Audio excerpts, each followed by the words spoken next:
En nombre de la Universidad de las Américas Puebla, les quiero dar la bienvenida a la presentación del número 15 de la revista Entorno UDLAP.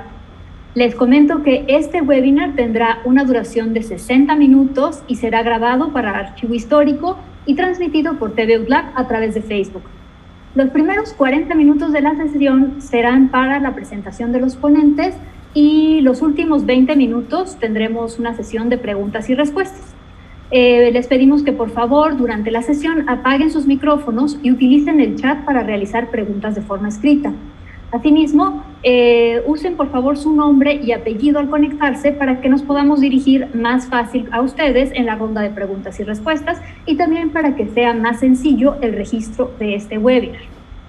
Esta tarde nos hacen el honor de acompañarnos como presentadores David Eduardo Guevara, Aldo Chiquini Zamora, que son autores de dos artículos bien interesantes que están incluidos en este número 15 de la revista, así como el doctor José Ramón Valdés, presidente del Consejo Editorial, y el doctor Polioptro Martínez Austria, que es el editor en jefe de la revista Entorno.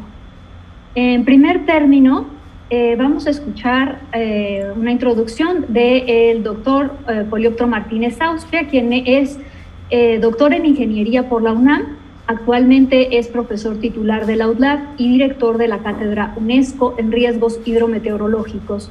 Es autor o coautor de 240 publicaciones académicas, autor o coautor de 14 libros, 29 capítulos de libro, ha sido editor de 17 libros y es coautor de 5 patentes. Ha recibido diversas distinciones nacionales e internacionales, es editor en jefe, como les decía, de la revista Entorno UDLAP y miembro de los comités editoriales de las revistas Aqualac de la UNESCO y Tlaloc de la Asociación Mexicana de Hidráulica.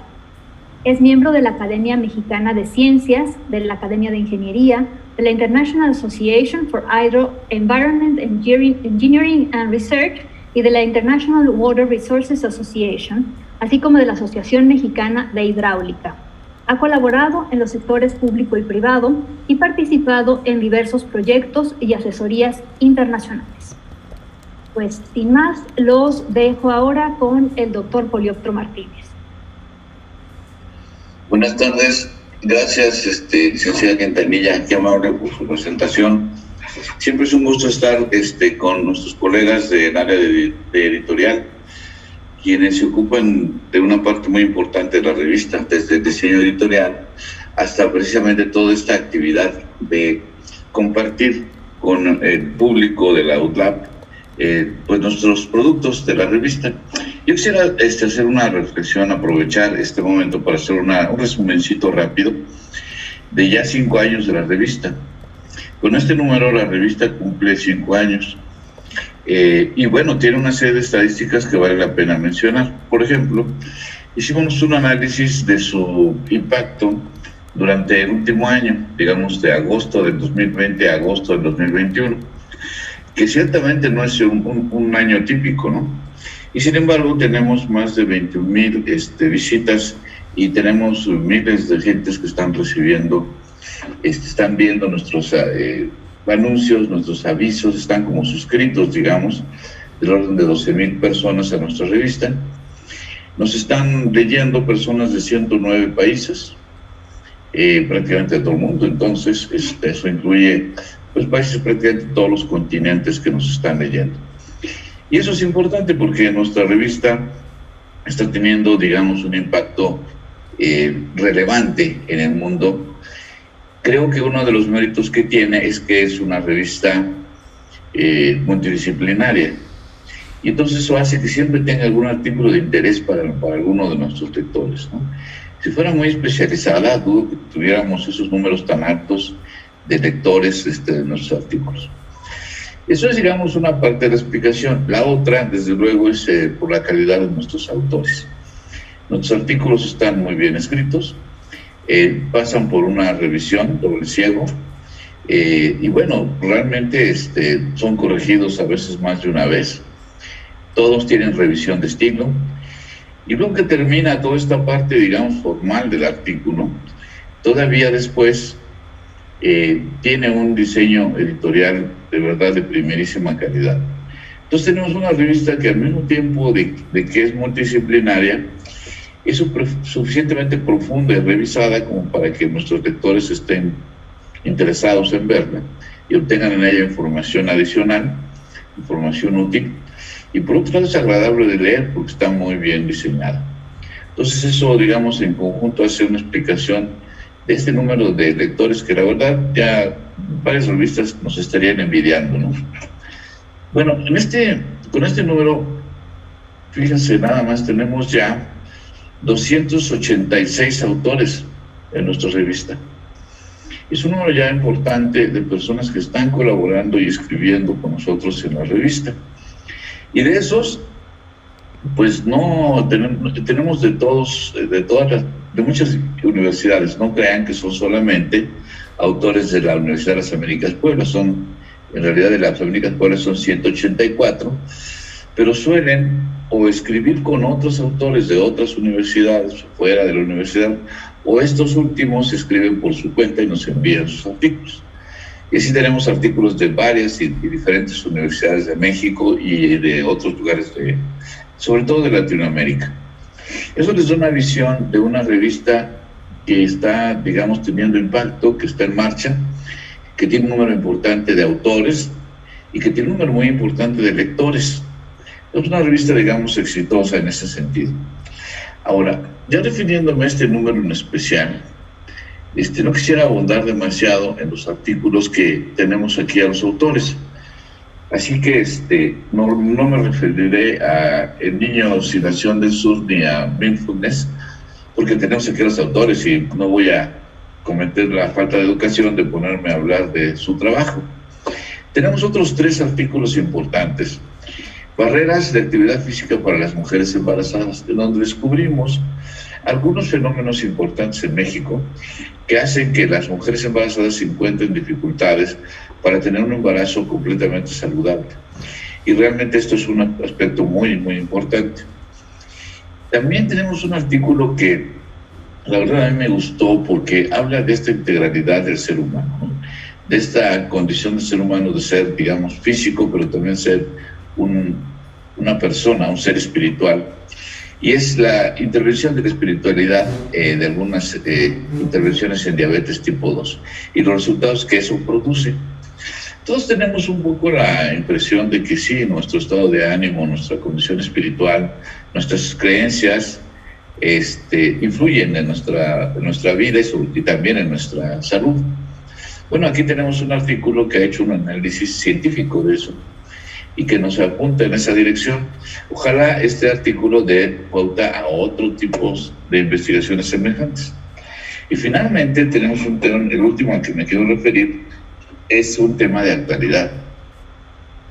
Y que es, ustedes saben que el cannabinoides, o marihuana, como se conoce más popularmente, está siendo legislada en México para su uso contra el dolor, para usos tanto de enfermedades como lúdicos.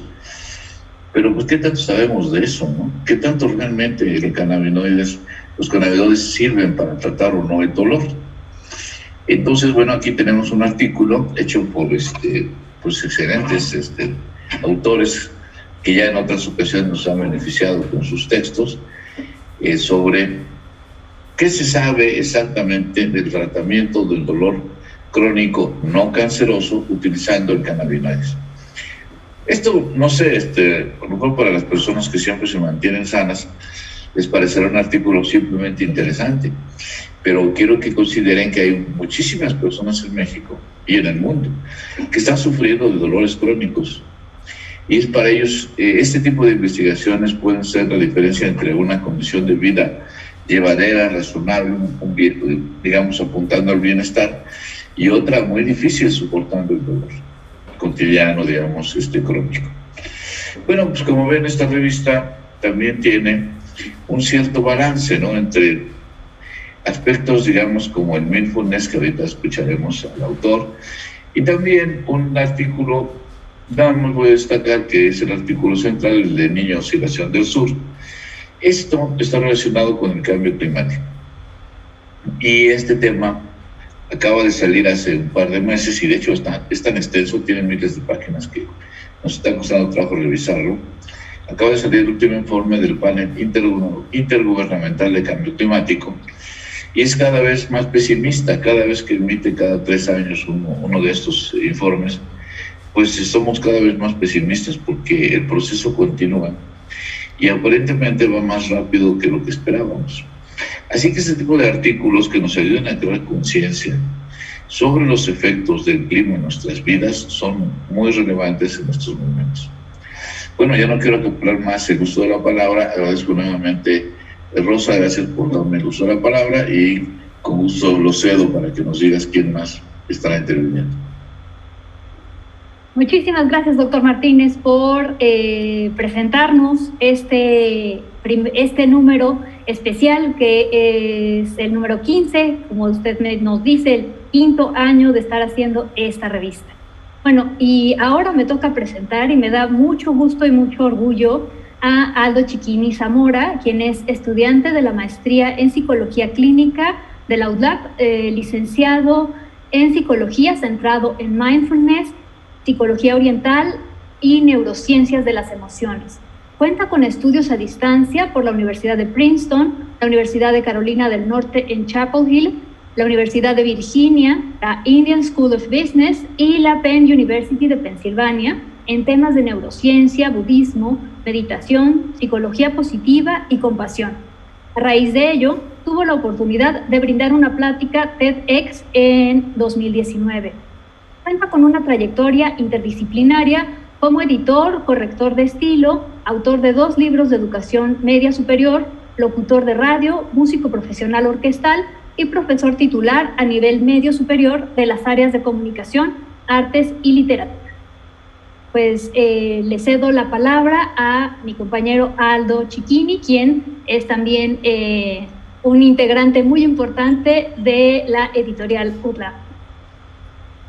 Muchísimas gracias, Rosa. Muchísimas gracias al doctor Polióptero también por esta oportunidad, al doctor José Ramón y a todo el comité editorial.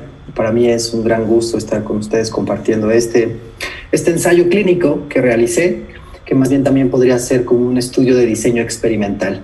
La intención de este estudio o de este ensayo clínico justamente fue el disminuir la ansiedad, el estrés, posibles signos de depresión y aumentar la resiliencia en pacientes o en participantes que hayan vivido un evento potencialmente traumático. Y escogí las estrategias de mindfulness justamente porque se adaptaban muy bien a las necesidades de los participantes, ya que en los diversos protocolos de mindfulness que existen, una de los efectos colaterales que tienen estas herramientas y estrategias es justamente el incrementar la resiliencia. Si bien los protocolos no están circunscritos a este tópico central de la resiliencia, sí es un efecto que se produce dentro de estos protocolos. Normalmente los protocolos de mindfulness están centrados en el dolor crónico, en el dolor en pacientes oncológicos, en situaciones de ansiedad concretas, de estrés concreto, de depresión.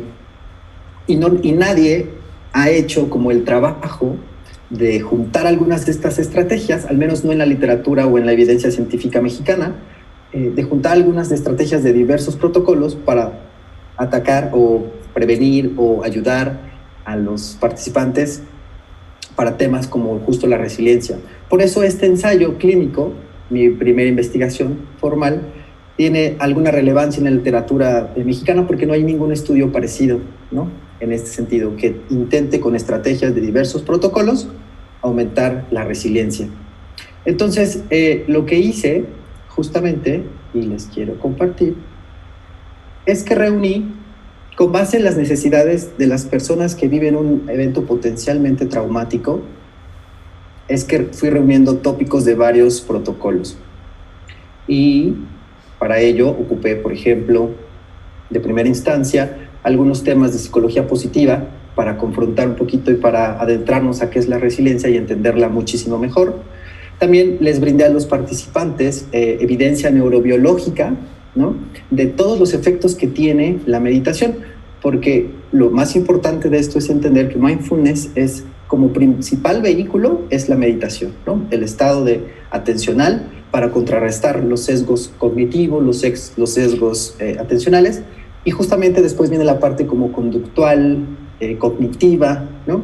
Que es justamente el poder ir abarcando algunos tópicos que permitan a los participantes adecuar y hacer suyas algunas estrategias.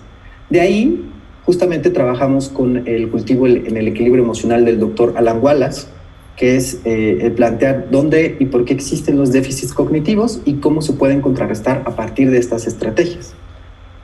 En nuestra tercera sesión la dediqué muchísimo a explicar de dónde viene mindfulness, qué es la atención sostenida, cómo se medita de manera formal e informal y todas estas prácticas que se hacen y que comparten todos los protocolos de mindfulness. Después me circunscribí a las necesidades concretas de los participantes, justo aquellos que hayan vivido un evento potencialmente traumático. Normalmente en ellos se presentan situaciones de enjuiciamiento, de etiquetación, y para eso trabajé con un programa que se llama Comunicación No Violenta de Marshall Rosenberg. También para justo contrarrestar los efectos de los juicios y las etiquetas, pude tomar herramientas de un programa del Instituto de Santa Bárbara que se llama el cultivo del balance emocional, ¿no? Y ahí se toman tópicos de la psicología oriental concretos, como la bondad amorosa, como la compasión, la alegría y la ecuanimidad. Después me fui al protocolo de la Universidad de Stanford que se llama Mindful Self-Compassion, y ahí tomamos un tópico importantísimo que es la humanidad compartida, justo porque los pacientes que presentan este evento potencialmente traumático tienen signos de ensimismamiento o aislamiento por el dolor que les ocasiona. Entonces, para que no tengan ese malestar, porque el ensimismamiento o el aislamiento normalmente conduce a ya signos depresivos clínicos. Entonces, ocupé esa estrategia justo para retrocederlos. Después de la misma Universidad de Stanford, tomé algunos elementos de un programa que se llama el Proyecto del Perdón de Stanford para combatir y contrarrestar sentimientos de culpa, de miedo. Para la confrontación del dolor, tomé algunas estrategias de un programa de una monja que es alemana, me parece, sí, Pema Chodron. Un programa muy bonito. Ese no tiene tanta evidencia científica, pero sí se constituye como un programa formal y serio en Europa. De ahí ocupamos para la confrontación del dolor. Y por último, unas estrategias increíbles de la doctora Kelly McGonigal, igual de Stanford. Ella tiene una investigación en el estrés y cómo redirigir el estrés, ¿no? Entender cuál es su función biológica, evolutiva, y a partir de eso poderlo redirigir muchísimo mejor. Lo interesante también de este estudio que realicé, de este ensayo clínico, es que los participantes al principio mostraban, con los dos instrumentos que apliqué y que utilicé, tenían un alto índice de ansiedad, tenían 100% de ansiedad, tenían 30%, me parece, de posible depresión, y tenían 43 puntos en la escala de resiliencia. Es decir, entre más cercano al cero esté en esa escala, quiere decir que tienen muy bajos índices de resiliencia. Al final, cuando hicimos las pruebas, ¿no? Fue una cosa increíble porque su ansiedad disminuyó y logramos que cada participante tuviera 15% de ansiedad, 15% de depresión probable, y que aumentara su resiliencia, y es lo que la hace estadísticamente significativo a esta investigación, es que aumentamos 20 puntos en la escala de la resiliencia, ¿no? Es decir, se logra el objetivo justamente de aumentar las herramientas para que puedan ser resilientes y nos da un puntaje bastante increíble. Bueno, también quiero compartirles que... Un momentito, es que aquí tengo mis notitas. Este estudio se realizó en un mes. Normalmente los protocolos de mindfulness tienden a tener 2 meses, justo para tener el impacto necesario, pero por situaciones de los participantes, por situaciones del estudio que estaba realizando, se tuvo que reducir, pero fue un mes con 2 sesiones de más o menos 1:30 horas a la semana, con retroalimentación los fines de semana, y entonces eso permitió avanzar casi al mismo ritmo que los otros protocolos. Algo importante a mencionar es que hubo unas limitantes importantes que nos invitan o que me invitan a poder replicar este estudio posteriormente con una población más grande, y que justamente esa es una de las cosas que hicieron falta en este estudio, ¿no? No hubo la participación adecuada. Normalmente me parece que un estudio más formal podría tener entre 30, 40, 50 participantes para que sea considerado, pero igual como mostró signos de estadísticos favorables, se tuvo la opción de publicarse. Una limitación importante del estudio fue la poca interacción de los participantes, debido a que estábamos a distancia y que las sesiones eran mandadas a través de audios en WhatsApp. Entonces ayudó mucho porque podían verlas y tenerlas cuando quisieran y podían practicar en el momento que ellos lo deseaban, pero también fue limitante porque la interacción también tiene un efecto como terapéutico, ¿no? O sea, presencial tiene un efecto. El tamaño reducido de la población también fue una limitante importante, ¿no? Y la más grande de las limitantes justo fue el no tener el contacto directo, porque lo que hace que funcione de alguna manera estos protocolos es que de manera presencial, al compartir experiencias, las personas pueden no solo como encender estas neuronas espejos, sino también pueden conectar muy bien con la persona y con las experiencias de los otros, lo cual contribuye a contrarrestar justamente la parte del ensimismamiento, ¿no? De la voz como muy crítica. También es un efecto terapéutico el poder vivir la experiencia junto al otro. Entonces, esa es una de las grandes limitaciones, y que quizá si se hubiera tenido el grupo presencial hubiéramos tenido números o hubiera conseguido números más favorables. Por lo tanto, y para finalizar esta intervención, valdría la pena que yo replicara en algún momento este ensayo clínico con más personas de forma presencial, para que verdaderamente pueda contribuir a la literatura no solo mexicana, que ya se hace un poquito con esto, sino como internacional. Muchísimas gracias. Muchas gracias, Aldo, por platicarnos sobre este artículo tan interesante. Antes de darle la palabra a nuestro siguiente participante, les quiero recordar que ahorita, conforme vayan escuchando, a lo mejor les surgen dudas o tienen comentarios. Les pido que por favor los escriban en el chat para que podamos hacérselos llegar al final en la sesión de preguntas y respuestas y tengamos una sesión más rica, más interesante. Seguro que habrá muchas preguntas y mucha interacción. Bueno, pues ahora tengo mucho gusto en presentar a otro joven talento, que es David Eduardo Guevara Polo, quien es ingeniero civil, egresado con honores y candidato a doctor en Ciencias del Agua por la Escuela de Ingeniería de la UDLAP. Se capacitó en reducción del riesgo de desastres en la Universidad de Uppsala, Suecia. Recientemente fue seleccionado por la Secretaría de Relaciones Exteriores para formar parte de la operación COP Embajadores por el Clima, que es un proceso de capacitación y selección de los integrantes de la delegación mexicana que asistirá a la conferencia de las partes de la Convención Marco de las Naciones Unidas para el Cambio Climático en Glasgow, Reino Unido. Es asociado a la Cátedra UNESCO en Riesgos Hidrometeorológicos y miembro del Comité del Agua del Colegio de Ingenieros Civiles de México. Ha sido conferencista en foros nacionales e internacionales. Ha publicado en revistas de la UNAM, del Sistema de Aguas de la Ciudad de México y en la UDLAP.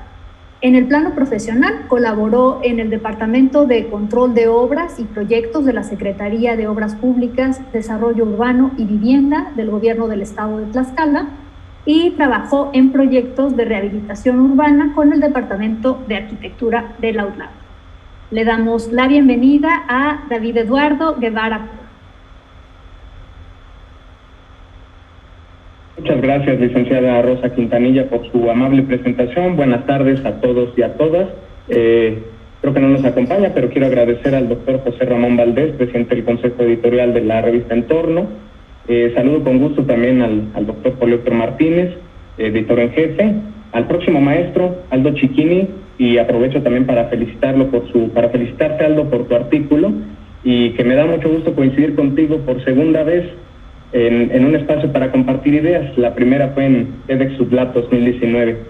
Y también saludo con gusto a la ingeniera Regina Mijares, que nos acompaña también y que es coautora del artículo. Y quiero comentar que ahora me toca ser portavoz, pero en realidad este artículo es resultado de un trabajo en equipo.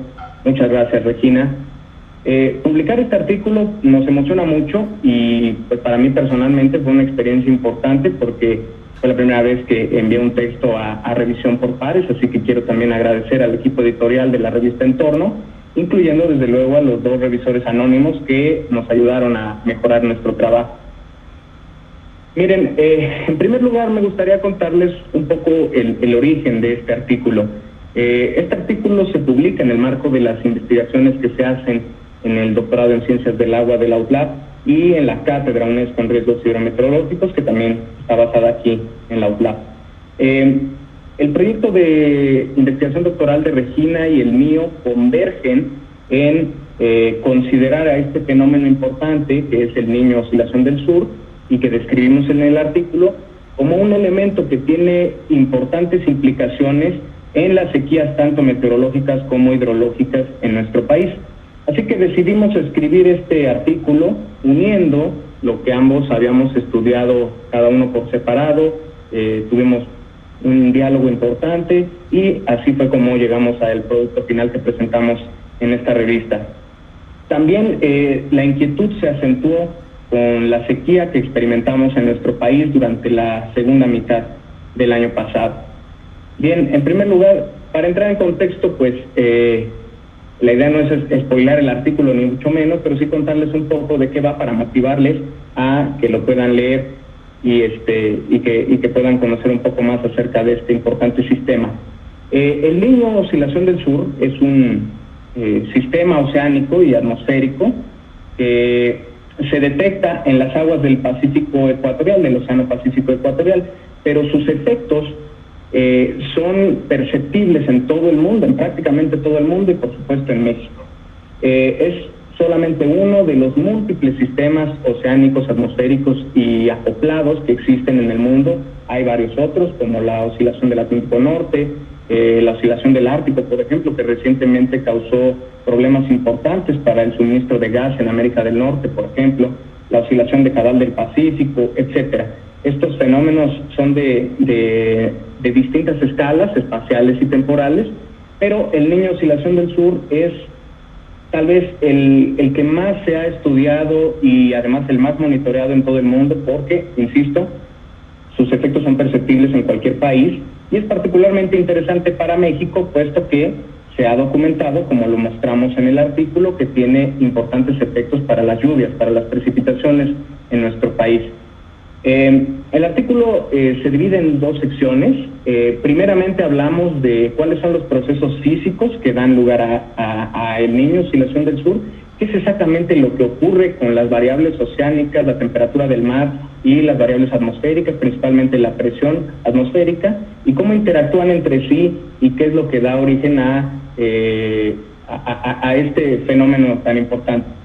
Y bueno, esencialmente, insisto, no es la idea de spoilear el artículo, pero esencialmente lo que sucede es que tenemos unos vientos en la troposfera. La troposfera es una de las capas de la atmósfera y que son el resultado de las diferencias de presión entre la isla de Pascua, que está al oeste de Chile, y la costa de Australia. Entonces, cuando este gradiente de presión disminuye y estas presiones se igualan, estos vientos, que son los vientos alisios que circulan de América del Sur a Australia, se debilitan, permitiendo que el agua caliente que estaba en la costa de Australia se transporte a la costa de América del Sur, causando un incremento de temperatura en el océano. Y algo que siempre me pareció muy curioso de este fenómeno pues es el nombre, ¿no? ¿Por qué el Niño?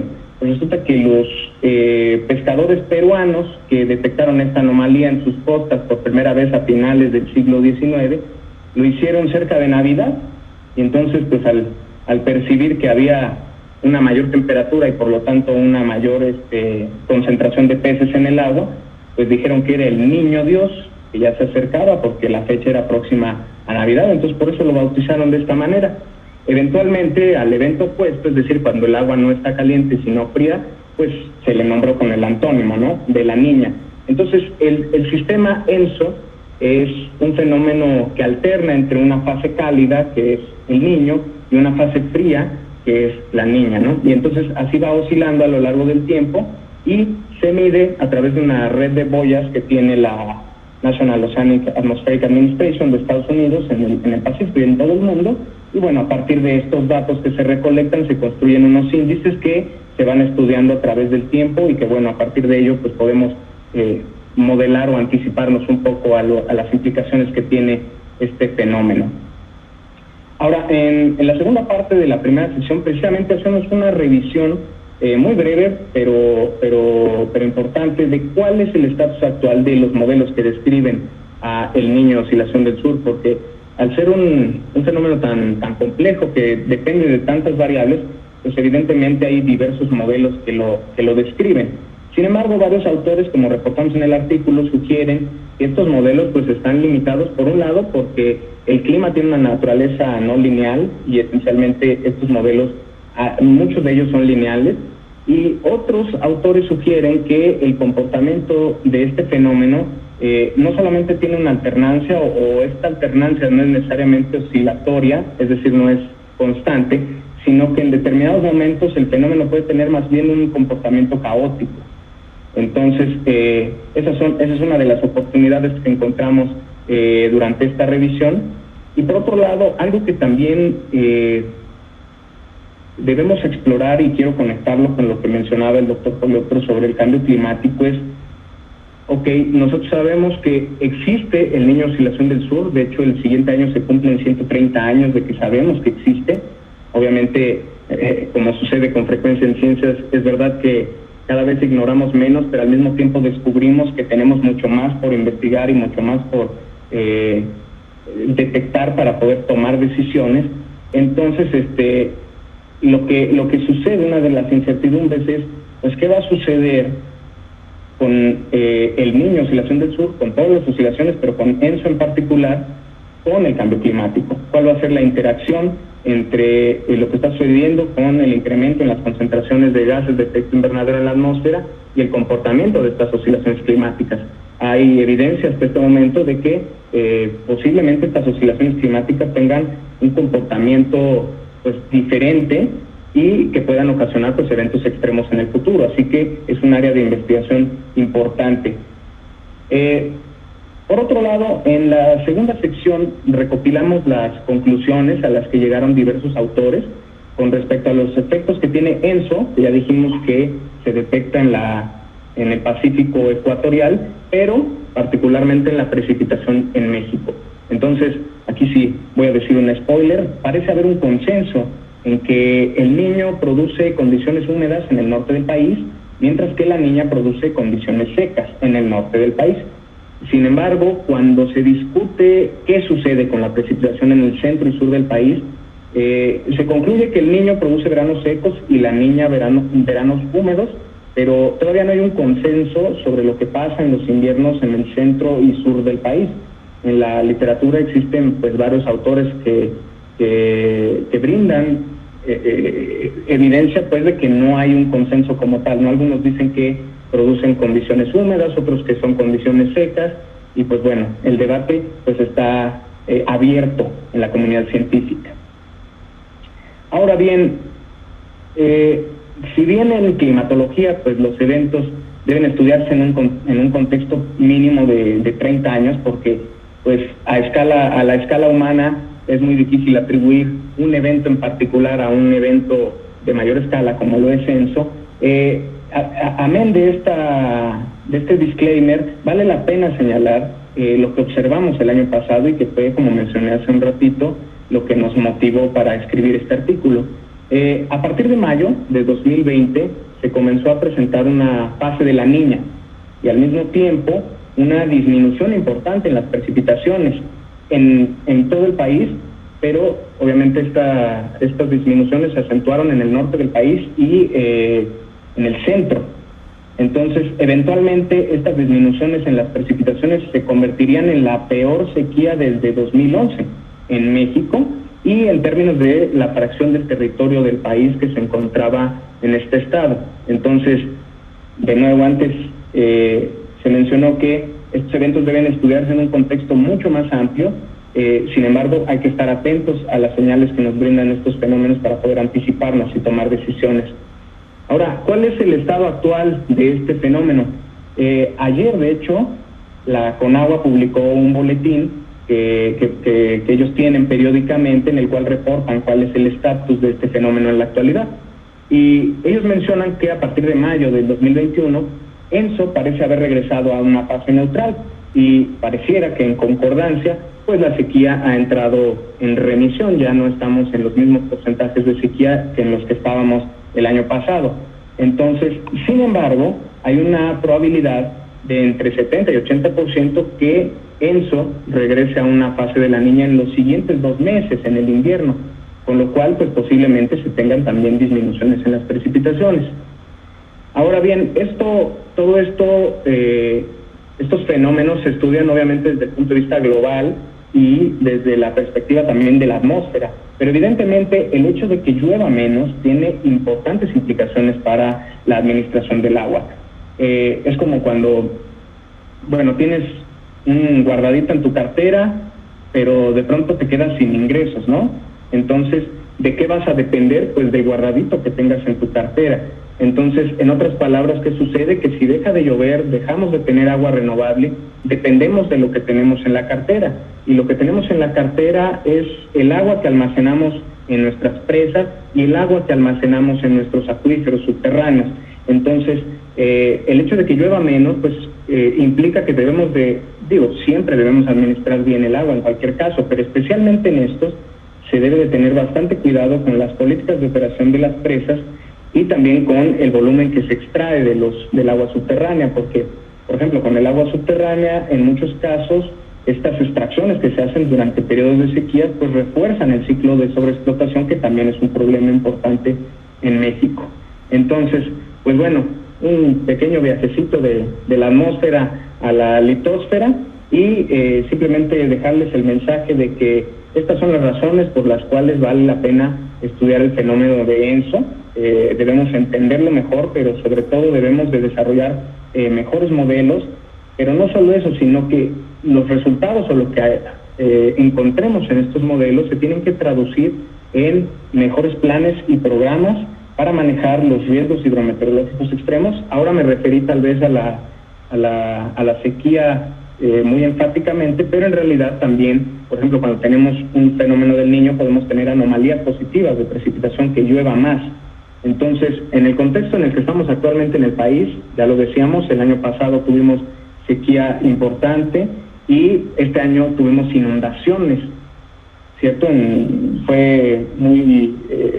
Estuvo muy presente en la opinión pública el caso de Tula, el caso de Oaxaca, el caso de varias ciudades que se inundaron durante esta temporada de lluvias y que nos deben hacer reflexionar sobre cómo gestionamos o cómo nos adaptamos a esta nueva realidad en la cual vamos a oscilar entre extremos hidrometeorológicos, sequías e inundaciones. Y esto pues con la finalidad de alcanzar la seguridad hídrica en nuestro país. Muchas gracias por su atención. Muchísimas gracias, Eduardo, por tu participación y por dejarnos asustados. Pues ahora los invito a los que están acompañándonos en el público a que nos hagan llegar sus preguntas a través del chat, que nos digan algún comentario o alguna duda que tengan respecto a la información que nos compartieron. Tenemos ahorita tiempo para platicar. Aprovechen que están estos momentos por aquí. Si me permite, yo tengo una pregunta para Aldo. Su artículo se refiere a, digamos, el tratamiento de alguna persona que ha sufrido pues una eventualidad, digamos, que lo pone en condiciones, digamos, fuera de lo normal. Pero ¿cuál es su opinión respecto del mindfulness utilizado como una técnica, digamos, más cotidiana? Sobre todo considerando que en estos momentos todos tenemos un cierto grado de estrés por estar viviendo una condición de pandemia. ¿Cómo considerarías o qué valor podría tener la aplicación de mindfulness o de esta mezcla que has propuesto con una nueva metodología? Creo que fuiste muy modesto diciendo que mezclaste, pero realmente Lograr una metodología integral tomando otras varias no es un trabajo simple, ¿no? Yo creo que lo lograste bien. Bueno, ¿cuál es tu opinión? ¿Qué deberíamos hacer para o qué papel podría tener para nosotros en este momento, los que no tienen digamos, un evento extraordinario en sus vidas, pero qué podría significar esta metodología para todos nosotros? Le agradezco mucho sus amables palabras, doctor. Me la pone un poco difícil, pero al mismo tiempo es muy sencilla. Todas las estrategias que tienen que ver con cualquier programa de mindfulness contribuyen muchísimo para contrarrestar los déficits cognitivos que traemos de por sí todo el tiempo, ¿no? Déficit de atención, déficit del pensamiento, y que justamente eso es lo que hace que proyectemos mal sobre las cosas que nos van pasando o que vamos viendo, ¿no? El proyectarnos sobre una relación amorosa, el proyectarnos sobre una dificultad laboral, etcétera, nos hace ver el objeto, como diría Paul Ekman, desde una forma como se llama periodo refractario, ¿no? El no contar con estas herramientas en general y no cultivar una vida que está cercana al equilibrio emocional contribuye a hacer este periodo refractario cada vez más pequeño. Y entonces, cuando tenemos esta visión como monocular, es muy difícil poder reaproximarnos a cualquier tipo de circunstancia. La idea justa de estas estrategias de mindfulness es permitirnos abrir este panorama y poder ver las cosas desde otra perspectiva, justo como también lo trata la terapia cognitivo-conductual, ¿no? Y sobre todo lo que propone la terapia del doctor Ellis, que es justamente reaproximarnos. ¿Cómo? Con estrategias. La meditación contribuye y tiene grandes beneficios a nivel neurobiológico, ¿no? Como son el aumento de la masa gris, la reducción de la amígdala, ¿no? Que es aquella que se activa cuando hay miedo, estrés y ansiedad, que se estimula la ínsula, por ejemplo, ¿no? Esa parte que tiene que ver muy, muy cercana con las emociones, el aumento, por ejemplo, de la unión tempoparietal, que tiene que ver o que está asociada con compasión, con empatía, con relaciones sociales, también hay un asunto de reducción de los telómeros, ¿no? Justo también para que envejezcamos menos rápido, ¿no? Que se prolongue el proceso de que duremos así bonitos y todo, y redonditos. Tiene grandes evidencias, la parte, sobre todo la meditativa, y la parte cognitiva, o sea, la parte práctica, la parte de estrategias concretas, contribuye muchísimo a que no nos cerremos. Y eso permite que situaciones como la pandemia, situaciones de ansiedad, de estrés del día al día, podamos manejarlas y surfearlas muchísimo mejor. Oye, gracias. De las referencias, bueno, el problema con el mindfulness, que yo he leído algunas cosas, es que luego resulta que, como se ha popularizado mucho, empiezan a aparecer por ahí, no les voy a decir charlatanes, pero digamos, sí, personas que abusan y extienden los conceptos más allá de lo debido, ¿no? Dentro de tu bibliografía que nos recomiendas, ¿cuál sería una, para que vayan y la vean ahí en tu libro, en tu artículo, cuál sería alguna que debiéramos leer los que no sabemos del mindfulness, pero ya nos despertaste la inquietud y hasta la esperanza de que aumentemos nuestra resiliencia con no tanto trabajo, ¿no? ¿Qué nos recomendarías? Todos, doctor, pero básicamente en las referencias bibliográficas, en las de las sesiones, podrían acercarse, por ejemplo, a Christopher Germer, por ejemplo, El Poder Mindfulness, es un doctor que trabaja para Stanford y que está cercano al protocolo de la compasión, o puede ser Christine Neff también está cercana al protocolo de Mindful Self-Compassion, y son fuentes fiables y de universidades prestigiosas. O el doctor Alan Wallace, sobre todo. Él hace la vinculación muy bien, no tanto como mindfulness, pero sí más bien asocia toda la psicología oriental con la occidental de una manera muy científica. Entonces, eso podría ayudarles muchísimo.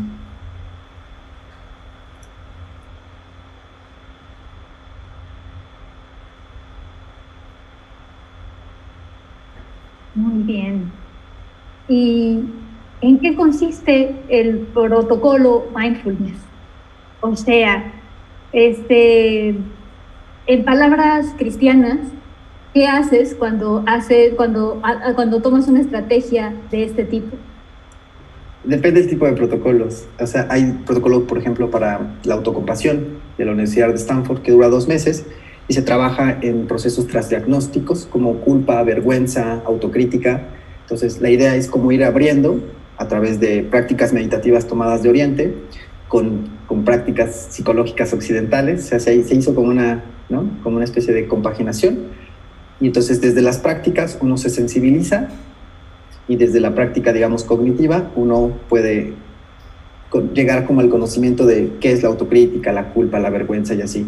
Los otros, por ejemplo, como el MBCR, que es el reducción de estrés, justamente trabaja solo el tópico del estrés, qué es, cómo funciona, cómo reaproximarnos, qué sucede en mi cuerpo, y que cuando conocemos toda esa parte es más fácil sostener este estrés en lugar de evitarlo y salir corriendo, porque justo lo que tienen todos en común, todos estos protocolos, es cuando viene alguna situación difícil, salimos corriendo, ¿no? Y nos enfocamos en todos los vicios y todas las situaciones hedónicas posibles y por haber, habidas y por haber, y la idea fundamental es todo lo contrario, cultivar desde, por ejemplo, la dicotomía aristotélica, la parte eudaimónica, ¿no?, la parte sustancial, la parte profunda de la felicidad. El autoconocimiento puede brindarnos esa paz para responder en lugar de reaccionar mejor.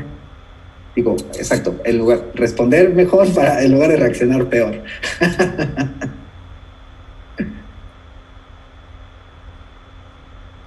Muchas gracias. Creo que lo entendí bien. ¿Alguien tiene alguna otra pregunta, un comentario? Andrés dice: felicidades, Aldo.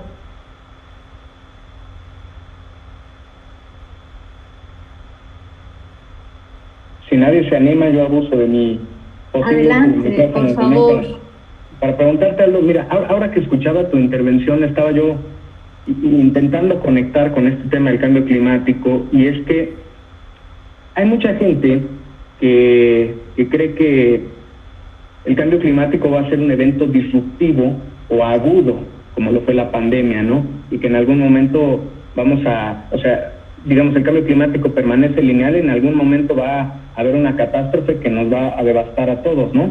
Y yo personalmente no coincido con esa perspectiva, más bien creo que va a haber diversos eventos agudos en distintas partes del mundo y que van a obviamente afectar a distintas personas de distinta manera, ¿no? En otras palabras, el fin del mundo será relativo, ¿no? Porque, digo, si lo pensamos ahorita, pues lamentablemente mucha gente perdió sus casas, perdió algunos familiares con las inundaciones, por ejemplo, ¿no? Con las tormentas intensas también pasa. Entonces, ¿tú cómo crees que en este contexto, si por casualidad lo has estudiado, vaya a incrementarse, o cómo se va a comportar, digamos, la epidemiología? Porque entiendo que también es una epidemiología, ¿no?, de enfermedades mentales, sobre todo estas situaciones de estrés y de ansiedad con la crisis climática. Incluso entiendo que hay hasta un concepto, ¿no?, para referirse a ellos, como es la ecoansiedad. ¿Qué nos puedes comentar al respecto? Eso está bien interesante y no sé nada de eso, quiero aprender. Yo tampoco sé mucho, pero te puedo compartir algunas ideas, ¿no? Ya hay una epidemia de depresión mundial, ¿no? Creo que es ahora ya la segunda causa a nivel global de déficit que existen en las personas, y que causa demasiadas otras comorbilidades. Entonces, imagínate si le sumamos todas las catástrofes, pues va a ser el número 1, ¿no? Va a rebasar el cáncer o va a rebasar a cualquier otra situación, enfermedad. Es importante lo que planteas, y al final yo lo podría reducir con todo mucho cuidado, mucha delicadeza, a que el fin de las cosas es más bien cuando se acaba algo que tú estimas, no importa que sea, de pronto. O sea, puede ser que se muera mi perro, y para mí es la catástrofe más grande, y se inundó mi casa y no me importa, ¿no? Porque a lo mejor no tengo apego a las cosas materiales, ¿no? Más bien yo lo circunscribiría a esa parte, ¿no? El fin más bien depende a qué es lo que tiene cercanía o apego. Se puede morir, incluso hay personas que le muere toda la familia y están súper bien, pero si se pierde su coche, se ponen terriblemente mal, ¿no? Hay un hueco tremendo en las legislaciones. Aunque existe una ley de salud en México y demás, hay un hueco terrible para la atención, ¿no?, de todas estas situaciones, y de brindar realmente una educación, una psicoeducación. Más bien se hacen panfletos informativos y demás, pero nunca se atiende justamente a todas estas necesidades. Entonces, cuando pasen, va a ser terrible, ¿no? Porque para muchas personas su patrimonio, el lugar donde viven, de donde son, de donde pertenecen, implica demasiado, ¿no? Entonces, creo que va a ser una catástrofe terrible. No quiero asustar a nadie aquí en el público, pero vayan trabajando con sus emociones un poquito, ¿no? Y además está desvalorizado la idea de ir a consulta médica, por ejemplo, tomar recursos emocionales, leer libros, o sea, todo eso está desvalorizado tanto que lo puedo ver en clínica con los pacientes que llegan, ¿no? Conmigo. Eso podría aportarte, Eduardo. Muchas gracias. Gracias a ti.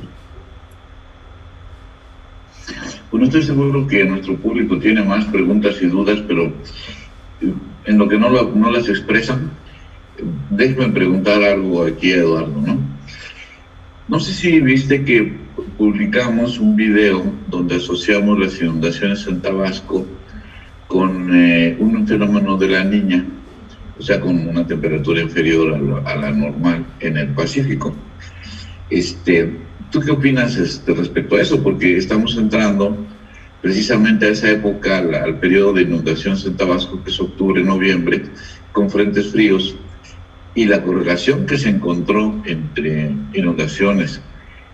La Niña es excepcionalmente alta, ¿no? O sea, ¿qué opinarías tú, o Regina, que es tu coautora, quien quiera tomar la pregunta?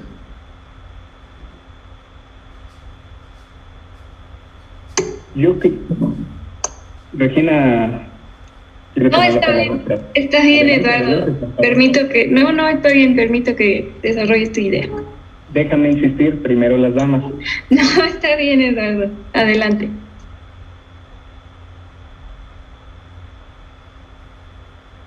Bueno, gracias, doctor, por la pregunta. Y yo creo que, en primer lugar, deberíamos de adaptar nuevos conceptos en la gestión del riesgo de desastres, porque lamentablemente tengo la percepción de que en México tenemos una postura más bien reactiva ante este tipo de fenómenos, es decir, cuando ya son inminentes es cuando, o incluso después de que ya ocurrieron, es cuando empezamos a actuar.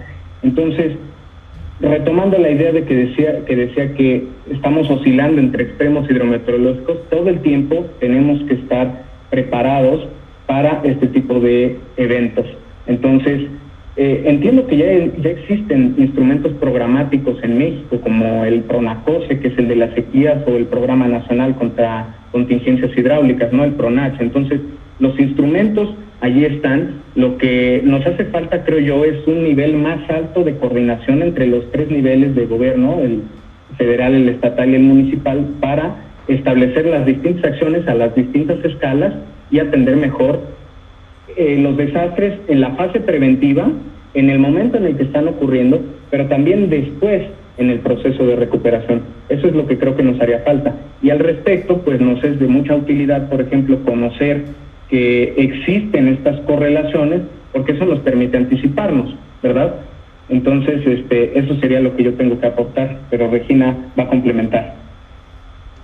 No, estoy muy satisfecha con tu opinión. Me gustaría, yo no he tenido oportunidad de ver ese video, que nos compartiera, doctor, en dónde está, para que también los otros auditores de aquí pudiéramos apreciarlo.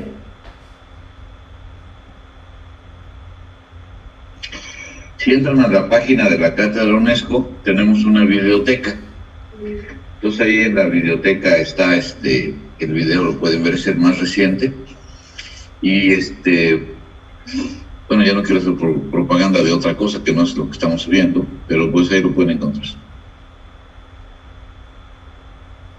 Gracias. ¿Querías decir algo más, Regina? No, nada más agradecer. A ver, Lupita Salinas te pregunta, Aldo, si entonces mindfulness ayudaría a hacernos conscientes de aquello inconsciente que pasa en el interior de una persona. Generamos un estado de metacognición, conciencia de la conciencia, ¿no? A partir de un grado amplio de práctica. No crean que con una semana ya están iluminados y pueden ver, ¿no?, más allá de lo evidente. Justamente tiene un promedio de 2 meses de práctica de 40 minutos diario, donde empiezas a ver el resultado, ¿no? Uno de los tantos resultados, básicamente. Y entre más practiques, más te vas haciendo consciente de lo inconsciente, ¿no? Y vas prestando como más atención, ¿no? Sin ofender a los psicoanalistas, ¿no?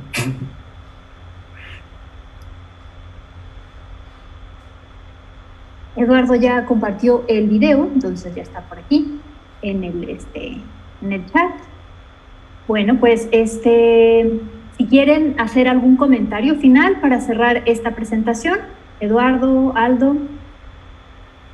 Yo quisiera agregar algo nada más a lo que comenté con respecto a las inundaciones. Yo tengo la percepción además de que, híjole, el problema de fondo en muchas ciudades y en particular en Tabasco, por ejemplo, es un tema de ordenamiento territorial. También sucede, por ejemplo, en la Ciudad de México, ¿no? Porque, al haber una menor capacidad de infiltración en la ciudad, se favorecen las inundaciones, pero no las inundaciones en la Ciudad de México, sino las inundaciones en el Valle del Mezquital, que es quien recibe esas aguas, ¿no? Entonces creo que la discusión que hay que tener de fondo con el problema de las inundaciones es el tema del ordenamiento territorial. Eso es, el cómo y hacia dónde crecen nuestras ciudades.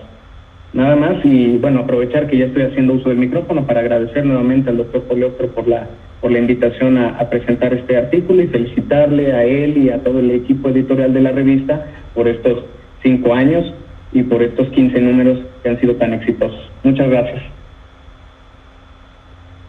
Muchas gracias, Eduardo. Oye, en Puebla, ¿cómo está el ordenamiento territorial? ¿Qué zonas son peligrosonas? Ay, perdón. El problema es estructural, es un problema de todas las ciudades en México.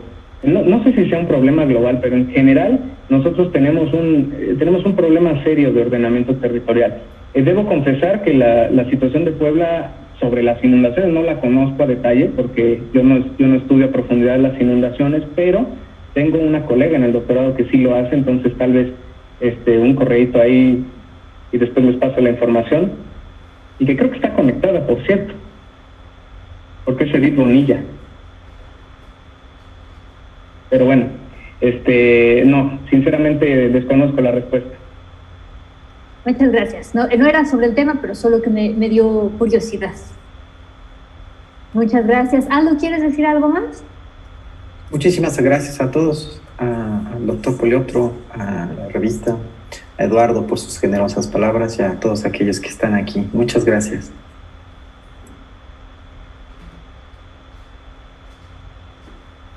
Yo también entonces quiero agradecer a todos los que estuvieron aquí con nosotros esta tarde, en especial a Aldo Cicchini y a Eduardo Guevara, que nos compartieron esta información tan interesante sobre sus artículos.